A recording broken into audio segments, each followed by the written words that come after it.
여러분 안녕하십니까? 광주 MBC 뉴스투데이 시작합니다. 먼저 오늘의 주요 뉴스입니다. 광주 아파트 가격이 2년 만에 하락세로 돌아섰습니다. 아파트 매물은 쌓이는데 거래가 성사되는 경우가 눈에 띄게 줄면서 가격 하락세가 이어질 것이란 분석이 나오고 있습니다. 광주시 레슬링팀 선수들이 감독과 코치 등 지도자의 독단적 운영 때문에 은퇴 기로에 놓였다고 주장해 상당한 파문이 일고 있습니다. 무안 국제공항에서 베트남으로 향하는 전세기가 새롭게 이륙하는 등 국제선 운항이 본격 재개됐습니다. 세월호 유류품 일부가 보존을 위해 목포 신항을 떠나 경기도 안산에 있는 4.16 생명공원으로 옮겨졌습니다. 광주의 아파트 가격이 정확히 2년 만에 하락세로 돌아섰습니다. 그동안 광주는 다른 지역과 달리 아파트 매매가의 상승세가 계속 이어져 왔다는 점에서 앞으로 추이가 주목됩니다. 보도에 조현성 기자입니다. 한국부동산원이 매주 발표하는 전국 아파트 가격 동향 자료에서 광주의 아파트 매매 가격 지수가 0.01% 하락했습니다. 광주의 아파트 매매가 지수는 지난 2020년 7월 첫째 주 이후 104주 연속 상승세를 보이다가 지난주에 끝내 하락세로 전환한 것입니다. 같은 기간 수도권은 물론 대구와 대전, 인천 등에서는 이미 아파트 가격이 하락 추세를 보여온 지 오래입니다. 기저가 돌아가 변곡점을 지나서 이제 하향 추세로 돌아갔다라고 봐야죠. 그래서 지금 전세 물량이 엄청 쌓이고 있거든요. 광주의 아파트 시장이 최고점을 찍었다는 지표는 또 있습니다. 지난 2020년 11월 한 달 최고 9천 건에 이르렀던 광주의 아파트 거래 건수는 올해 2월 2천 건 미만으로 떨어지는 등 이른바 극심한 거래 절벽이 계속되고 있습니다. 이 같은 여파로 한 부동산 빅데이터 업체에 따르면 광주의 아파트 매물은 12,000건 이상이 쌓여 있습니다. 불과 1년 만에 매물이 5배 이상 급증한 것입니다. 광주의 아파트 시장이 최고점에 이르렀다는 인식이 확산해 있는 가운데 최근 가파른 금리 인상까지 더해지며 광주의 주택거래 시장이 침체를 벗어나기 더 어려워졌다는 분석이 나오고 있습니다. MBC 뉴스 조현성입니다. 앞서 보신 것처럼 광주의 아파트 매매가도 하락하는 등 전국적으로 부동산 시장이 얼어붙고 있는 가운데 아파트 전세 가격이 매매가에 달하는 깡통 전세가 속출하고 있습니다. 깡통 전세의 경우 세입자가 전세 보증금을 제때 되돌려받지 못하거나 떼일 수 있어 주의가 요구됩니다. 강서영 기자의 보도입니다. 지은 지 24년 된 광양 중마동의 한 아파트 단지. 이번 달 이곳의 아파트 한 채가 5,500만 원에 매매됐는데 전세로는 이보다 비싼 7천만 원에 거래된 것으로 나타났습니다. 매매 가격보다 전세 가격이 더 높은 이른바 깡통 전세인 겁니다. 인근에 오래전 건설된 아파트들도 상황은 마찬가지. KB부동산에 따르면 지난달 광양 지역의 아파트 매매가 대비 전세 가격 비율은 86.7%로 전국 최고 수준이었습니다. 목포와 순천의 전세가 비중도 각각 81.7%와 78.3%로 수도권 전세가 비중인 60%와 전남 평균 비중인 75.5%를 훌쩍 넘겼습니다. 법인이나 개인 사업자 투자자들이 일부 좀 들어온 부분이 있어요. 그래서 그 가격대가 주로 면적이 작고 오래된 아파트를 중심으로 나타나고 있는 깡통 전세. 광양 지역 부동산 업계는 부동산 투자자들이 규제에서 비교적 자유로운 공시가격 1억 원 미만의 아파트를 운용하는 과정에서 깡통 전세가 생겨난 것으로 분석하고 있습니다. 투자자들이 오래된 아파트를 저렴하게 구매한 뒤 리모델링하고 전세 가격을 높게 제시하는데도 오래된 아파트를 직접 구매하길 꺼리는 젊은 층은 매매가 아닌 전세 계약을 선택하면서 전세 시세가 오른다는 겁니다. 좀 싸게 구입을 해가지고 수리를 해가지고 거기다 플러스 알파 해가지고 실제 전세 가격을 매매 가격 또는 매매 가격보다 위로 이렇게 내놓은 경우가 있어요. 문제는 깡통 전세의 경우 집주인이 세입자에게 돌려줄 전세 보증금을 마련하기 어려워져 세입자는 전세금을 떼이거나 제때 돌려받지 못할 가능성이 높아진다는 겁니다. 실제로 최근 주택도시보증공사에 따르면 지난달 말까지 세입자가 집주인에게 보증금을 돌려받지 못한 건수는 1,500여 건이 넘고 총 액수도 3,400억 원으로 집계되고 있습니다. 최근 3, 4년 들어 늘어난 깡통 전세. 부동산 전문가들은 보증금 반환을 대비해 매매 가격의 70%를 넘는 전세 매물은 가급적 피할 것을 하고 있습니다. MBC 뉴스 강서영입니다. 장마철이지만 시원한 장맛비는커녕 폭염이 기승입니다. 광주를 비롯해 전남 북부 일부 지역을 제외한 대부분 지역에서 폭염주의보가 발효 중이고요. 오늘 낮 기온 높게 치솟겠습니다. 오늘 광주의 한낮 기온은 32도 안팎으로 예상되고요. 대부분 지역의 낮 체감 온도가 33도를 웃돌면서 매우 무더운 날씨가 이어지겠습니다. 많은 양의 장맛비 소식은 없지만 한때 소나기가 지날 수 있겠습니다. 예상되는 소나기의 양은 전남 동부 내륙을 중심으로 5에서 20mm가량입니다. 날씨 정보였습니다. 현직 레슬링 실업팀 선수가 감독과 코치의 공개적인 모욕으로 은퇴 기로에 놓였다고 주장하고 있습니다. 이 선수를 포함해 이미 은퇴한 선수들도 해당 지도자들이 오랫동안 무소불위의 권력을 행사하고 있다는 목소리를 내고 있습니다. 우종훈 기자가 취재했습니다. 대학 졸업 후 올해부터 광주시 체육회 소속 레슬링팀이 된 선수. 광주에서 중고등학교를 나온 이 선수는 전국 규모 대회에서 14번 우승한 유망주였습니다. 아주 훌륭한 선수로 자라나고 있습니다. 12대2 테크니컬 폴승으로 금메달을 차지했습니다. 불과 1년 전만 해도 전국 대회에서 우승을 한 이 선수는 은퇴를 고민하고 있습니다. 본인이 소속된 광주시 체육회의 지도자가 없어 광주 또 다른 실업팀인 남구청 감독과 코치의 지도를 받으며 합숙했는데 감독이 원하는 선수가 아니었다는 이유로 입단 초기부터 지도자로부터 차별받았다고 주장합니다.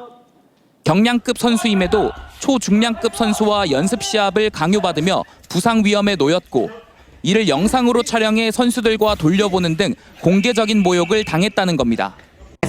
한 번 더 합시다 그래. 한 번 더 할까? 다음에 한 번 더 합시다 그래. 내가 장난감인가 그런 생각도 좀 많이 들었기도 했고 나도 이제 월급 받고 선수 생활하는 선수인데 왜 나 이런 차별받고 해야 하는지도 모르겠고. 광주에 두 곳 있는 레슬링 실업팀을 이끌고 있는 남구청 감독과 코치는 선수 선발과 운영을 모두 맡고 있습니다.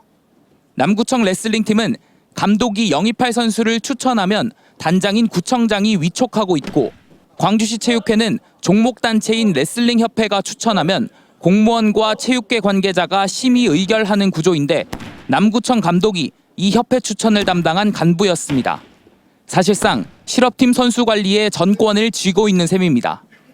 보복이 무섭다고 해야 되나? 이런 거 만약 이렇게 막 불만 얘기하면요, 돌아오는 거는 그냥 저희가 참고 이겨내라 이런 말이에요. 이에 대해 감독과 코치는 선수 선발은 성적에 따라 공정하게 이루어졌고 성적이 이를 증명해준다며 억울하다는 입장입니다. 광주 레슬링 발전을 위해 본인이 광주시 체육회 레슬링팀이 창단되도록 하고 지도자가 없는 상황에서도 남구청 선수들과 합동 훈련을 시키며 선수를 육성해왔다는 겁니다. 길을 안내해주고 지도를 해줘야지 이 선수가 선택이 나는 거지. 월급만 받으라면 애들 다 놀라 그러지. 그럼 이게 돈만 주고 끝나버리잖아요. 한편 남구청 감독과 코치는 지난 1995년 레슬링팀이 창단한 이래 무려 27년 동안 지도자를 역임하고 있습니다. MBC 뉴스 우종훈입니다. 새벽 시간대 광주 도심 도로에서 승용차와 SUV 차량이 충돌했습니다. 이 사고로 서해바다로 여행을 다녀오던 고등학생과 젊은 청년들이 목숨을 잃었습니다. 임지은 기자의 보도입니다. 어제 새벽 광주 광산구의 한 주유소 앞. 도로 한복판에서 잠시 멈춰있던 하얀색 승용차가 유턴하려던 순간 빠른 속도로 질주하던 SUV 차량에 의해 튕겨나갑니다. 충돌 직후 승용차는 수바퀴를 회전한 다음 빗길에 미끄러졌습니다. 사고 충격으로 차량이 종이장처럼 완전히 구겨졌고 유리창도 산산조각이 났습니다. 승용차에 타고 있던 19살 고등학생과 21살 남녀 등 3명이 심정지 상태로 병원에 옮겨졌지만 숨졌습니다.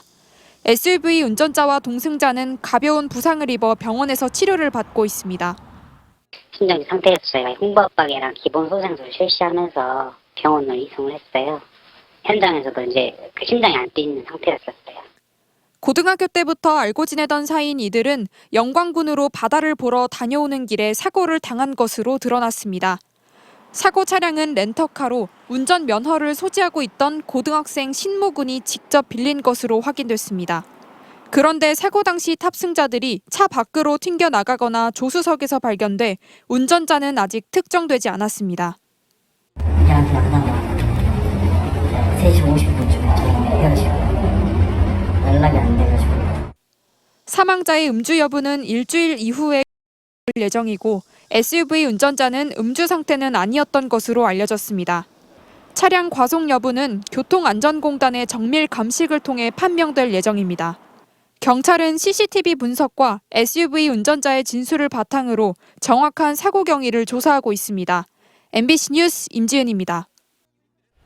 안전성 문제로 폐쇄된 광주 제2순환도로 지산IC 진출도로 사업 전반에 대해 광주시가 전면 재조사에 착수했습니다. 광주시는 우측 진출로에서 좌측으로 설계 노선이 변경된 이유와 안전성 등에 대해 검토할 계획이라고 밝혔습니다. 이에 앞서 민선 8기 인수위는 차로 변경 등에 따른 교통사고 위험성이 매우 크다고 지적했고, 강기정 시장도 최근 지산IC 사업 전반을 재검토할 것을 직접 지시했습니다. 이에 따라 77억 원이 투입된 지산IC 사업의 예산 낭비를 둘러싼 책임 소재 등 법적 논란도 불가피할 것으로 예상됩니다.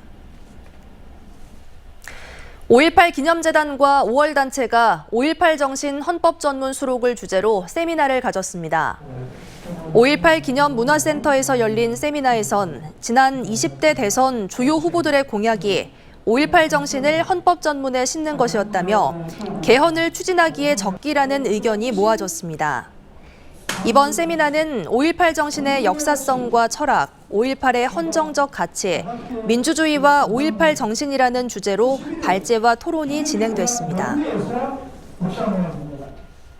베트남 국적 외국인 3명이 무면허로 고양이 중성화 수술을 했다는 고발장이 접수돼 경찰이 수사에 나섰습니다.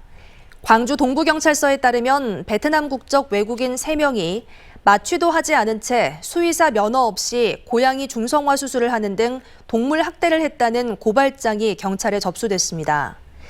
고발장을 제출한 동물단체는 국적에 관계없이 법을 어긴 범법 행위에 대해 경찰이 엄중히 수사해야 한다고 촉구했습니다.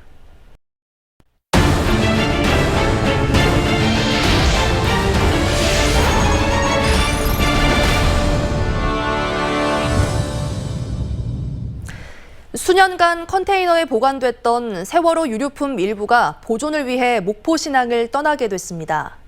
그동안 우여곡절이 많았지만 배에서 나온 옷가지와 물건들은 안산으로 돌아가 4.16 생명안전공원에 전시됩니다. 양정은 기자가 취재했습니다. 손에 꼭 쥐고 썼을 볼펜 자루들과 필통, 빛바래고 찢어진 옷가지들이 차곡차곡 종이 상자에 담깁니다. 세월호에서 나온 유류품들입니다. 목포신항에 있던 세월호 유류품들이 8년 만에 안산으로 돌아가게 됐습니다.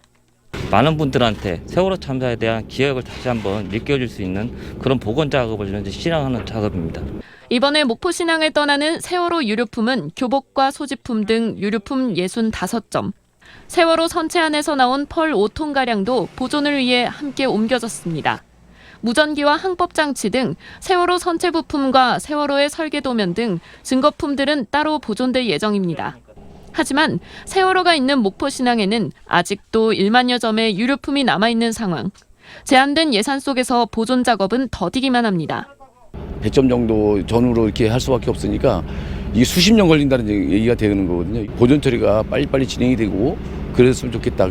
보존 작업이 끝난 세월호 유류품들은 앞으로 지어질 4.16 생명안전공원 등에 전시될 예정입니다. MBC 뉴스 양정은입니다. 무안국제공항에서 베트남으로 향하는 전세기가 이륙하는 등 국제선 운항이 본격 재개됐습니다. 코로나19 확산 여파로 국제선 운항이 중단된 지 2년 4개월 만입니다. 김진선 기자가 보도합니다. 이른 아침 무안국제공항 여객청사가 오랜만에 인파로 북적입니다. 체크인 카운터에는 탑승 수속을 밟는 승객들의 줄이 길게 늘어섰습니다. 베트남 나트랑으로 향하는 전세기를 타려는 여행객들로 정원의 90% 가까운 156명이 모였습니다. 코로나19 여파로 좀처럼 멀리 떠날 수 없었던 여행객들은 설렘을 감추지 못합니다. 코로나 때문에 되게 오랜만에 지금 해외 출국하는데 느낌도 되게 새롭고 기대되고 이제 가족끼리 가는 거니까 새로운 추억 좀 많이 쌓고 싶어서. 무안국제공항에서 국제선과 국내선 운항이 중단된 건 지난 2020년 3월. 이후 김해와 제주 노선 등 국내선 운항은 재개됐지만 국제선 운항은 2년 4개월 동안 멈춰 있었습니다. 전세기를 시작으로 이달부터 국제선 운항이 재개되면서 지역 여행업계들도 한숨 돌렸습니다. 앞으로도 문제없이 저희가 지속적으로 겨울까지 계속 전세기를 진행하고자 지금 준비를 하고 있어요. 그래서 고객분들 걱정 안 하고 해외를 편하게 갈 수 있는 여건이나 환경이 만들어졌으면 좋겠습니다. 7월 중에 4개 항공사가 다낭과 방콕 등 5개 노선, 주 28편의 국제선을 운항합니다. 국제선 재개에 대비해 주차장 증설, 청사 리모델링 등 편의시설을 확충해온 전라남도는 항공사 재정 지원 확대를 통한 신규 노선 유치에도 나섭니다. 우리 무안국제공항은 산항권, 우리 국토 산항권의 관문공항입니다. 우리 지역민들이 많이 이용해 주시고 또 그래야지만 발전할 수 있습니다. 한편 재개 첫날 첫 항공편은 동남아로 향하는 비행기가 많아 1시간 이상 이륙이 지연되기도 했습니다. MBC 뉴스 김진선입니다. 더불어민주당 대표 선거에 출마한 박용진 의원이 작심 발언을 쏟아내며 이재명 의원의 출마를 거듭 비판했습니다. 그러면서 계파가 없는 자신이 민주당의 변화와 혁신을 이끌 적임자라며 광주의 전략적인 선택을 호소했습니다. 한신구 기자가 보도합니다. 대선과 지방선거에서 연패한 장수가 또다시 패배의 기운을 싹 틔우고 있다. 더불어민주당 대표 선거에 출마한 박용진 의원은 경쟁자인 이재명 의원의 당권 도전에 대해서 이렇게 날을 세웠습니다. 반성과 혁신에 대한 승리에 대한 계획은 없이 어대명이라고 하는 대세론에 안방 대세론을 기대서 출마하려고 그런 모습 보고 실망스럽습니다. 특히 지금 민주당에 드리워진 위기는 가치와 시대 정신의 위기라고 진단하면서 절망의 터널을 벗어나 이기는 민주당으로 나아가려면 계파 없는 자신이 적임자라고 강조했습니다. 박 의원은 특히 이재명 의원이 출마 선언을 늦추고 명분만 쌓아가고 있다며 거듭 비판하면서 컷오프 전후에 상관없이 97그룹을 비롯한 당대표에 출마하는 모든 후보와 단일화의 문을 열어놓고 있다고 밝혔습니다. 가치와 그 비전을 합의해서 단일화가 만들어지면 1대1 구도가 만들어지게 되면 저는 대이변은 시작될 거라고 생각하고 있습니다. 지난 지방선거 광주의 낮은 투표율은 호남 기득권에 안주하는 민주당에 대한 비판이자 변화와 혁신에 대한 갈망이라며 진보와 중도 보수 모두에게 지지를 받는 민주당으로 바꿀 자신에게 광주가 전략적 선택을 해달라고 호소했습니다. MBC 뉴스 한신구입니다. 이용섭 전 광주시장의 비서관이 민선 7기가 끝나자마자 시 유관기관에 곧바로 채용돼 내정설 등 논란이 일고 있습니다. 광주시에 따르면 이 전 시장 비서관인 이모 씨가 광주시 유관기관 사업단에 일반직 4급 직원으로 합격했습니다. 이 같은 결과에 대해 동일 직종에 지원한 구직자가 사전 내정설 등 의혹을 제기하고 있습니다. 이에 대해 해당 기관은 적법한 절차를 거쳐 채용했고 채용 과정에 아무런 문제가 없다는 입장을 밝혔습니다. 광주시 교육청이 유치원생과 초등학교 저학년 만여 명을 대상으로 실시하려던 방학 중 무상급식 정책을 대폭 축소했습니다. 시교육청은 급식실에서 음식을 직접 조리해 제공하는 직영 방식에 동의한 학교들만을 대상으로 무상급식을 시범 실시하겠다고 밝혔습니다. 현재까지 대부분의 학교가 방학 중 급식 운영에 어려움을 호소하며 직영에 동의하지 않은 것으로 파악되고 있고 위탁급식을 하는 학교는 기존처럼 학부모 등 가정에서 급식비를 부담해야 합니다. 장마철이지만 시원한 장맛비보다는 폭염이 기승입니다. 광주를 비롯해 전남 북부 일부 지역을 제외한 대부분 지역에서 폭염주의보가 발효 중이고요. 오늘 낮 기온 높게 치솟겠습니다. 광주의 한낮 기온 32도 안팎으로 예상되고요. 대부분 지역에서 체감온도 33도를 웃돌면서 무더운 날씨가 이어지겠습니다. 많은 양의 장맛비 예보는 없지만 한때 소나기가 지날 수 있겠습니다. 전남 동부 내륙을 중심으로 5에서 20mm가량의 소나기 나타나기 예상됩니다. 현재 대부분 맑은 날씨 보이고 있습니다. 담양의 낮 기온 32도, 화순에서는 한낮 기온 33도 안팎까지 오르겠습니다. 무더운 날씨가 이어지겠습니다. 해남의 한낮 기온 30도 안팎 보이겠고요. 곡성의 낮 기온 32도, 순천과 광양의 낮 기온 무려 34도 안팎까지 치솟겠습니다. 바다의 물결은 최고 1m에서 1.5m로 비교적 잔잔하게 일겠습니다. 초복이자 토요일인 내일도 무더위는 여전하겠습니다. 날씨 정보였습니다. 이상으로 뉴스 마칩니다. 함께해 주신 여러분 고맙습니다.